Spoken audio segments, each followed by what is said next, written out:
Hey, yum's the word, haven't you heard? The yum's the word, it was started by a bird. My name is Robin. And her hair has lots of curls. Actually, I blow it out a lot. True stories, some awkward. Like wetting the bed next to your boyfriend. Pretty funny and absurd. Like your boss tickling your side boob. So welcome all you nerds. And cool people too. This is for everyone, except kids. Yum's the word.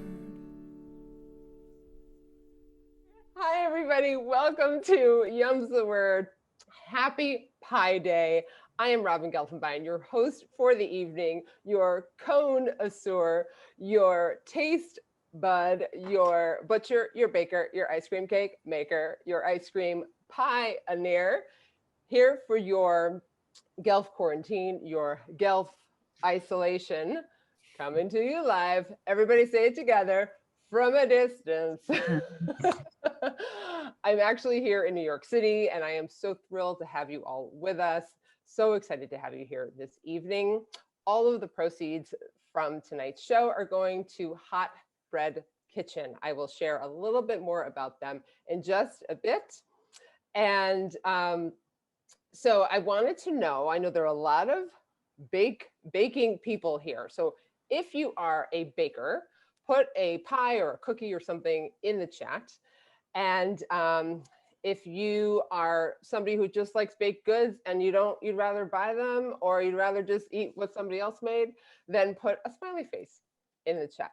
Would love to see that. Okay, so you might be wondering, like, what's up with all this ice cream stuff?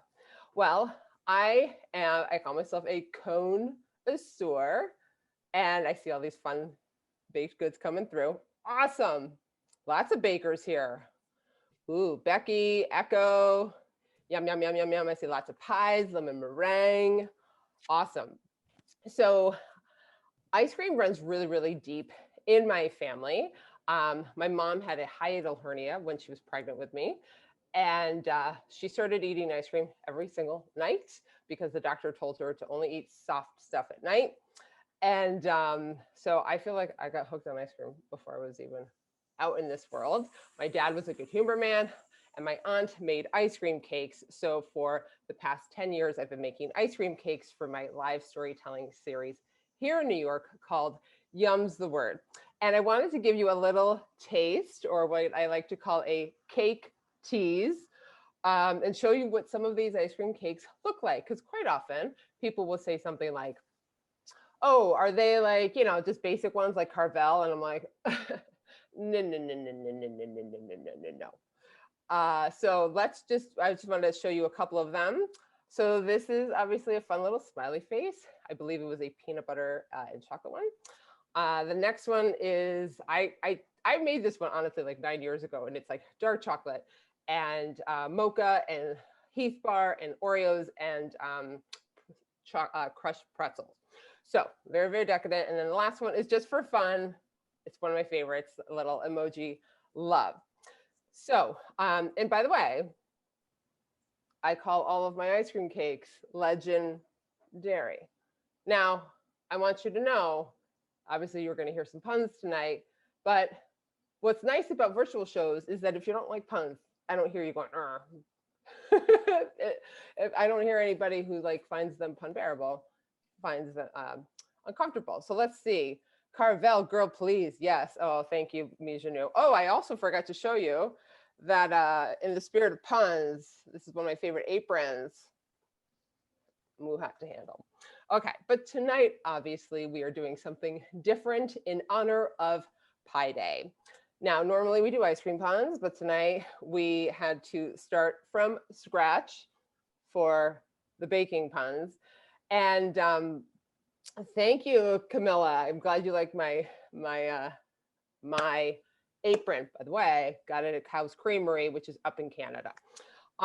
So what I wanted to do is, because I am the connoisseur, and so many of you are such huge baking fans and bakers. So what I did was because I'm in the Big Apple, I got a big apple pie.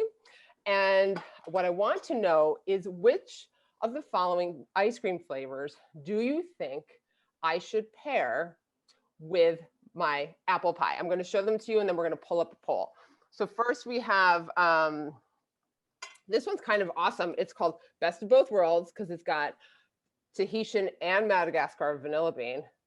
And anybody who knows their vanilla knows that that is some good shit. So I got this one, Best of Both Worlds. Vanilla, got the standard caramel apple pie.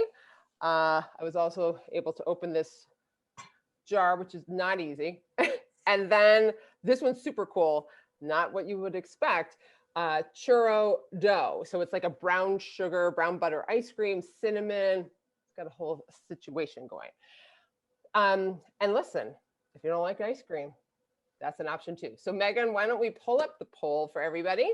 And I just want you all to tell me, what do you think I should pair my pie with? Oh, I love watching this. I know we'll share it in a minute because it's fun to see. Like we did on Instagram, we did like, do you prefer cake or pie? And it was like really, really neck and neck. And this is, there is a wonderful tie going on here. So we'll share that in a second. Now, it's really important for me to know, what are you eating at home? So what I want you to do is take a picture of it and tag us on social at Yums the Word Show, and we will feature some of those on our Instagram. And if you don't have social media, all good. We can see what you've got in the chat. I'll keep an eye on that too. Pizza pie. Funny, I've got some other glasses to wear tonight. So, okay, so like I said, Yums the Word is a New York City storytelling show. It's been running for 10 years. And we feature funny, true stories. And typically, we do stories on the theme that is inspired by ice cream in some way, shape, or form. So it could be like Rocky Road, Stories of Danger, Chubby Hubby. We might have married couples stories. And then my personal favorite is Mr. Softy. It's all awkward sex stories. And we've had like wonderful guests, some of whom you saw before the show started, like Tim Gunn and Rocca and Joy Behar and just all kinds of wonderful celebrities. But we've also had like incredible everyday storyteller, everyday people who can share very powerful stories. So tonight our theme is Flower Power, as in F-L-O-U-R, Flower Power Stories. And these are slice of life stories, bite-sized baking stories. And these are all stories about how baking has changed people's lives. So the stories you're about to hear are, some of them are funny and true, and you kind of get like a full range. And if you've never been to a storytelling show before, I want to emphasize the stories you're hearing tonight are all true. So before I bring up our storytellers, Megan, let's share the results of our ice cream a la mode poll. Nobody. All right, vanilla it is. I had a feeling people might say that. So excellent. Thank you so much for weighing in on that, pun intended. Okay. And all right, so let's bring up our awesome storytellers. First, we have Richard Cardillo, who hails here from New York City. And he is, he's won the Moth like 7 times. Yeah, give or take. You may have heard him on the Moth Radio Hour or on the Moth podcast. And the Moth is a fantastic storytelling series. So thanks for being here, Richard. Thank you so much. This is so exciting. It is. And our second storyteller is M.J. Kang, and she is visiting us all the way from Los Angeles. She has won the Moth 3 times. She has been on PBS's Stories from the Stage, and she's an incredible actress and playwright. So welcome, MJ. Thanks for being here. Thank you. So I've won the Moth 3 times, and I've only entered the Moth 5 times, just so you know. Wow. Those are really good odds. I'm very, very impressed. I can't say that I have the same success rate. Some people know this, basically, when you say you've won a Moth Slam, for those of you who don't know, it's a competition. People tell stories. There's a theme, and you're judged, just like life. And I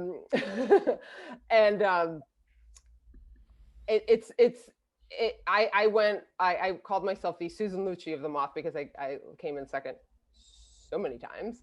So I applaud you. That's very impressive. So I only do things based on batting averages. Okay, okay, good.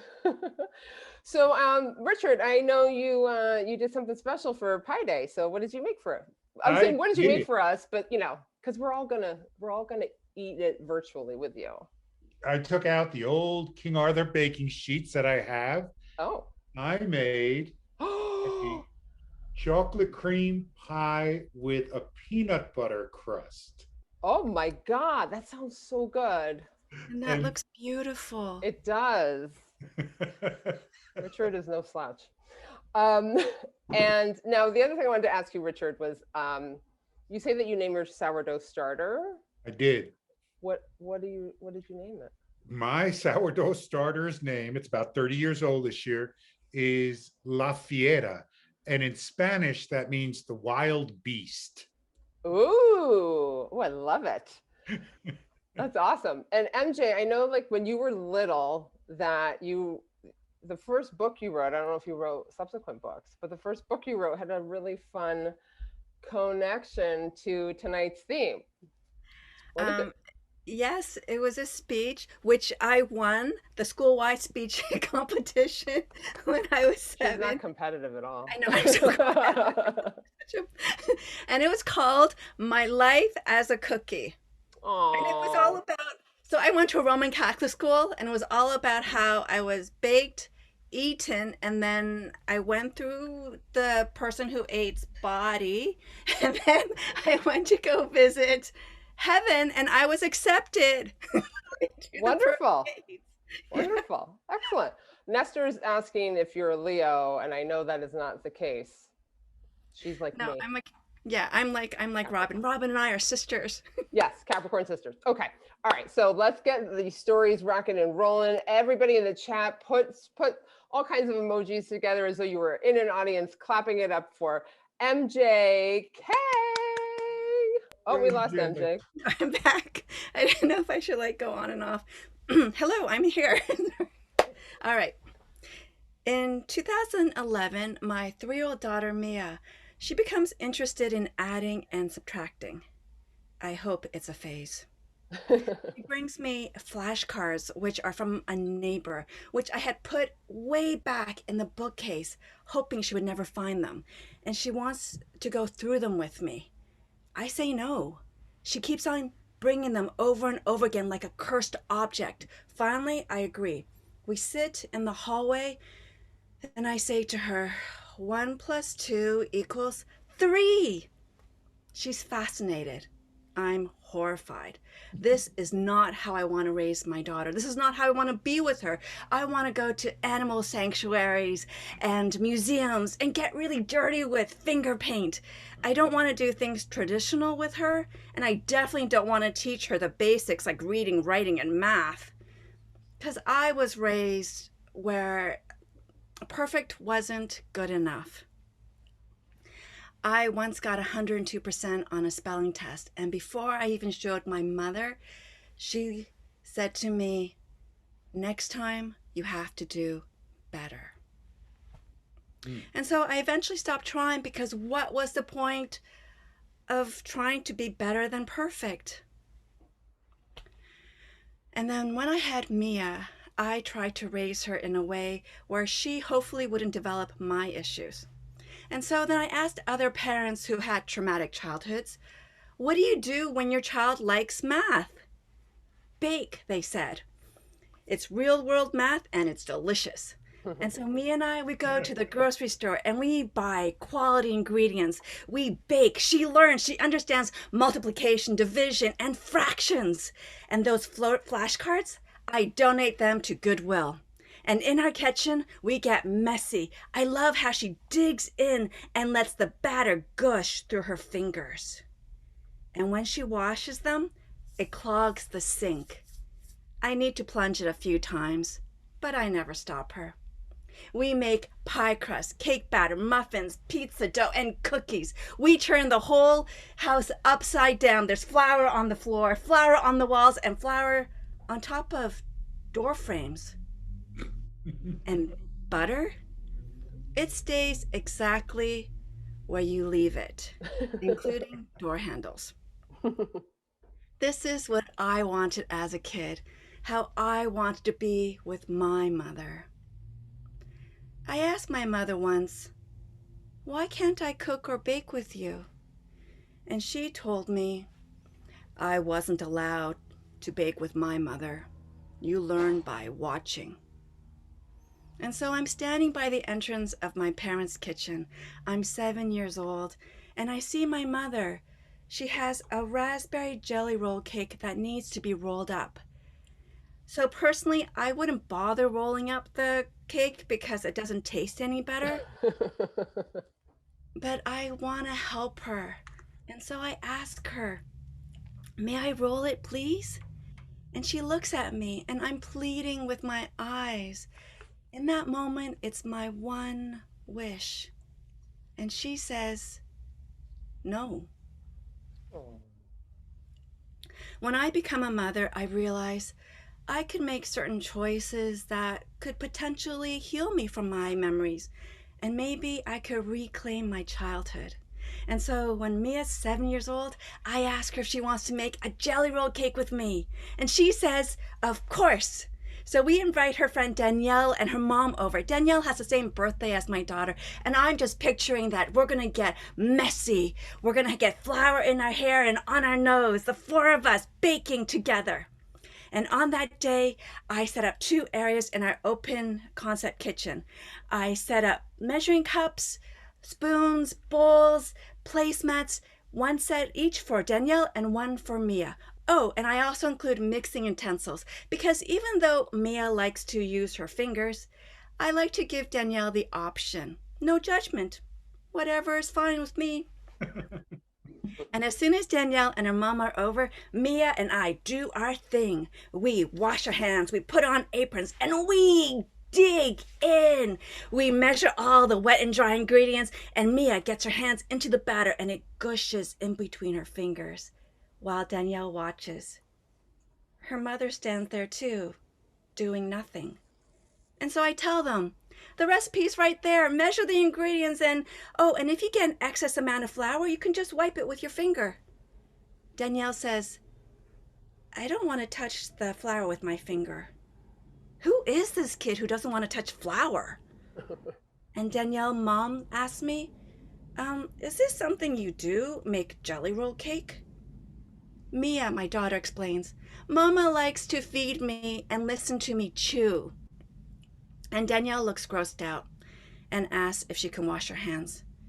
And she tells her mother, I don't want to bake anymore. Aww. So I tell them, you don't have to. And Mia says, yay! Oh. And they go off to play. And I bake the cake, but I don't roll it up because it really doesn't taste any different. And when they leave, they take all the leftovers. And that night, when I'm tucking Mia into bed, she asks me, Mama, is it gross that I like getting messy when baking? No, of course not, I tell her. And then Mia takes a breath. Mama, don't take this the wrong way. Sometimes I just want to watch you bake. But if you need me, I'll be there to mix things up for you. Oh, and I also like sifting the flour. So we don't bake anymore, which makes me kind of sad. But she's still learning by doing, and I'm happy to report that Mia's in the highly accelerated math program at her school. Woo! Mm-hmm. Woo! I mean, flashcards be damned. Mia still loves math, and I can't help but thinking baking was my secret ingredient. Aw. Yay! These are my pizza pie glasses. I honestly, I cannot see those. So, oh, that was so beautiful, MJ. Absolutely loved it.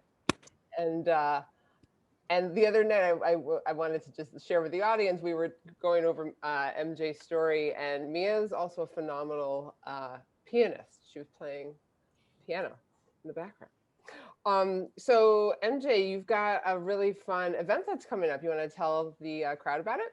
Yes, I am. It's going to be the second annual Women's Storytelling Festival, which Jessica Robertson has organized. Like, she's done a phenomenal job. And it's 38 or 39 storytellers. I mean, okay, so it's Women's Storytelling Festival, but it's like for everyone. You don't have to. Yeah, sure. Yeah. Right. That's great.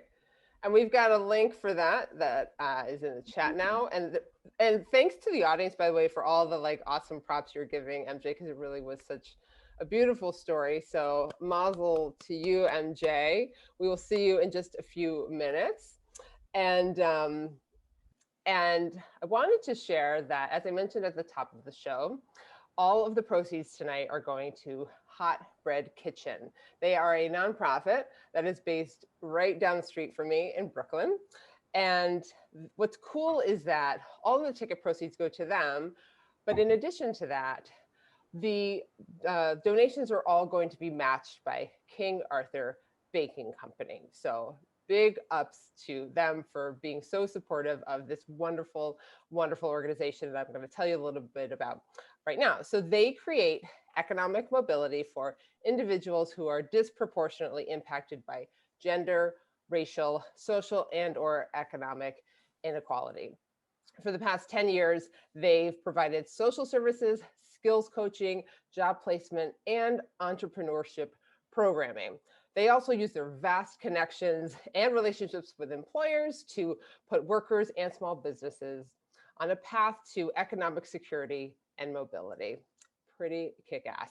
And their whole goal is to expand skills, connections, or like what I like to say, connections, and life-changing opportunities for talented women and small businesses. So if you are interested in donating a little bit more to Hot Bread Kitchen, we're going to drop the link for them in just a moment, because I know sometimes people buy one ticket for like a whole household, which is great. And if you're in a position to throw a little bit more their way, we would absolutely love it. So, and something else I wanted to share is that in addition to the virtual shows that Yums the Word is doing, we are also, we have a podcast, we have a YouTube channel, so you can get like so many more stories.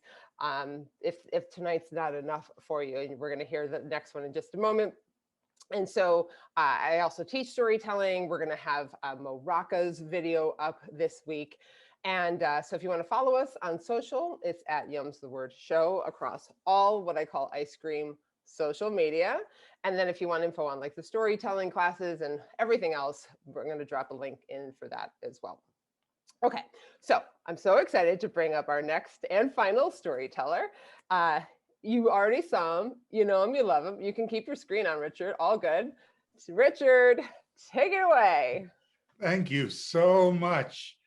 All my life, I've been a teacher. For the last 30 years of my life, one of my calling cards as a teacher was probably knowing that I will always come to bat for my students.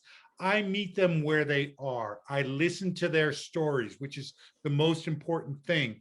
I've seen them in jail cells. I've seen them in juvenile detention halls. I've seen them at funerals, but I will always come to the bat for my students. And I'm very vocal about it. And I thought that was going to be my downfall. I really thought this was going to get me in trouble, the noise that I made for my students. I really thought my downfall was going to be this badassery and this brashness.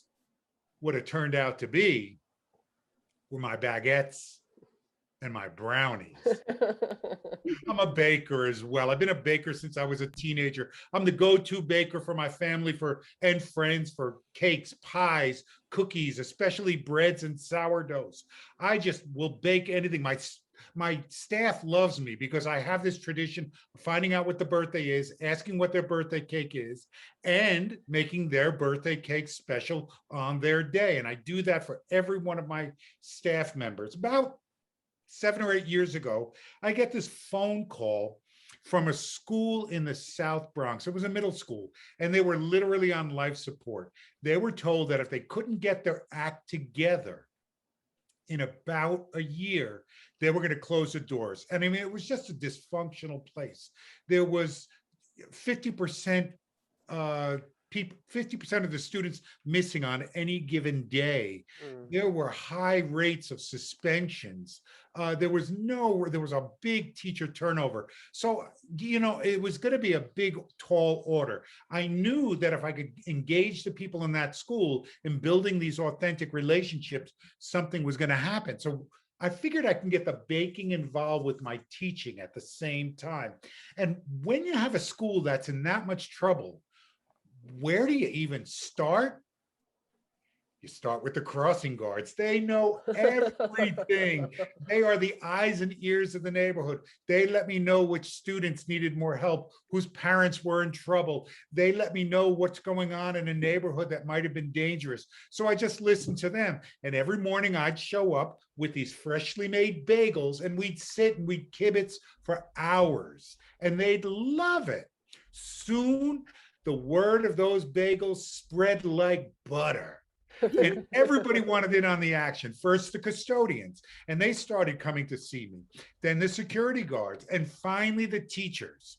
And they started attending my workshops and my trainings where I was teaching them what they already knew, how to build these authentic relationships with students. And the school started turning around. This death spiral stopped. And within 8 months, the goal was to get down suspension rates by 50%, especially for boys of color. They were the ones that were being disproportionately affected by all these suspension rates. And in 8 months, we got that rate to 75% reduction. We went up to 90% attendance. The school was in this turnaround, and they did it all. I just looked on. They did it all. I couldn't believe the progress they were making. The district superintendent of the Bronx reaches out to me, and she said, I would love for you to present at the Chancellor's Day for all of the superintendents in the whole city to explain. And I said, with the caveat that I can do this with the people from the school. So she got the approval, and I was going to present. And the assistant to the chancellor comes out with a letter to all the superintendents, an email saying, Richard Cardillo will present about the turnaround of this school. And the Bronx superintendent, by accident, pushes reply all. Uh-oh. And she puts in an answer that says, you are gonna love Richard. His snickerdoodles are the crack cocaine of the NYC DOE. So addictive. Ha, ha. I couldn't believe it. I do the workshop. It was a success. About a week after that, I get a letter to my desk from certified mail, and my boss gets one too. Dear Richard Cardillo, when it was from the New York City Department of Ed, we are giving you formal notice that we are going to be investigating the baked goods that you seem to be bringing to schools. Please show up for a meeting. I'm like, what is going on here? This is crazy. I show up for the meeting. I sit down, and they're like, okay, Mr. Cardillo, we have it from a source that you are baking illicit things for these schools. I said, no, not at all. They said, please, could you level with us? What are you putting in your baked goods? I said, nothing at all. They said, well, if you come clean and tell us your sources, it will help. I said, well, King Arthur flour. And they're like, no, we don't mean that. What kind of sources? We want names. So I said, well, I follow the blog of PJ Hamill and Sue Reed and Sue Gray, took a class by Jeff Hamilman at King Arthur. No, we don't want that. We want the sources of what you're putting in. I said, there is nothing. They finally let me go. I go back to the school the next day, and all of that news is spreading. And the custodian comes up to me and he said, some of the gang members in the school said, if you give them the name of your sources, they will give you money. I'm like, there are no sources. There's no sources. There's nothing in there. 1 week after that, the chancellor comes out with an edict, a stipulation. It comes out, a regulation 8-105 that says, from this point forward, no baked goods can be sold or distributed in any schools in the NYC DOE. Oh. Not because of me, who the hell knows? But I even made noise about that. I said, why don't you just give them phys ed and stop taking away baked goods from them? That's not going to work. Do you know something? That was about 8 years ago. And finally tonight, I have to come clean. Was I putting stuff in those baked goods? Yes, I was. I was putting heaping cupfuls of tender loving care into every one of those cakes. Oh. I was putting overflowing tablespoons of empathy and equity and resilience and love. And I learned such an important message that breads, cakes, cookies, and pies, that's what's going to change the world. Thank you. Yay! Oh, I love it. I love it. I love it. Such a beautiful story. And look at all the love you're getting in the chat, Richard. Before I talk to you real quick about your story, I do want to justify my donut glasses. My sister is a math teacher, and she told me that pie refers to anything that's circular. And since donuts are circular, I felt like it's completely appropriate, but also not easy to read what I need to see. So such a beautiful story, Richard. Thank you so much for sharing that. Stick around for just a second. So I know that you have some experience with Hot Bread Kitchen. Can you tell us real quick about that? They are such a wonderful group. They are doing everything that needs doing to bring equity and empowerment to women, especially immigrant women at the beginning. And I have supported them for the last 8 or 9 years, buying their products and also supporting them because they are turning around lives. So great. So great. Well, if you want more of Richard, and who doesn't, you can follow him on social at Richard Cardillo. And I also wanted to just point out to everybody that, so we'll put that in the chat. He's on all social media at Richard Cardillo. One more time for Richard. Give him some love, everybody in the chat. Thanks so much, Richard. I'll see you in just a few. And just wanted to, I forgot to point this out to our audience here. And Richard, if you could turn off your camera, that'd be great. Sorry. It's okay. Don't worry about it. It's how things roll around here. So I wanted to just show you that I've been eating ice cream, which, by the way, is like the best thing to eat when you are also watching a show because it doesn't disturb anybody. But I have these magic spoons. As you can see, the ice cream makes my spoon change color. And then it goes back to pink, sort of. Okay, so we are going to wrap this up in just a moment. And yes, absolutely, Carrie, such great stories. So now if you're interested in checking out more Baker's stories, you can find a whole bunch on King Arthur's website. And we're going to put a link to that in the chat in just a second. And even though I tend to tell, I actually tell a lot of funny true stories myself. Tonight, I am just hosting and keeping things moving for you, but I wanted to let you know if you are interested in seeing me review some fun ice cream on TikTok. I'm also hosting a show on Clubhouse, if anybody's a Clubhouse user. It's called Late Night Snacking. I've got like a whole food theme going. I only do stuff that's like food with entertainment. Some of you know I used to drive the Oscar Mayer Wienermobile, so you know you got to keep the this food going. So you can follow me on Instagram at robin.gelfenbien, and then if you're interested in seeing all the other ways you can find me, my stories and other funny videos that I'm doing, I do very fun videos with my aunt. She's a pistol. We're going to drop a Linktree link there as well. So there are so many people who I need to thank for making tonight possible. This was such an incredible event. I hope you all had so much fun. And I need to, you can applaud all throughout the chat. I've got a number of people who I owe so much gratitude to for tonight. So first off, huge thank you to Bill Tyne, Ben Rapson, Carrie Underwood, Megan Deneen, Sam Hacker, Zach Schusterman, Carly Patrone, Eric Scheuer, Colleen Hinesley, Regina Stoops, Danny Artis, Beth Schiff, Rachel Berger. I feel like I should be like putting on different glasses. Jillian Elbaum, Paolo Pazia, Megan Finnerty, Michael Tyne, Mindy Stockfield, my sister Jill Gelfenbien, my other sister Lori Shabbat, Jake Cohen, Aaron McDowell, Liz Merrick, and absolutely everyone at King Arthur Baking Company have all had a huge hand in making tonight possible. And we would be absolutely nothing without our phenomenal storytellers. And so if we can bring MJ and Richard back on the stage.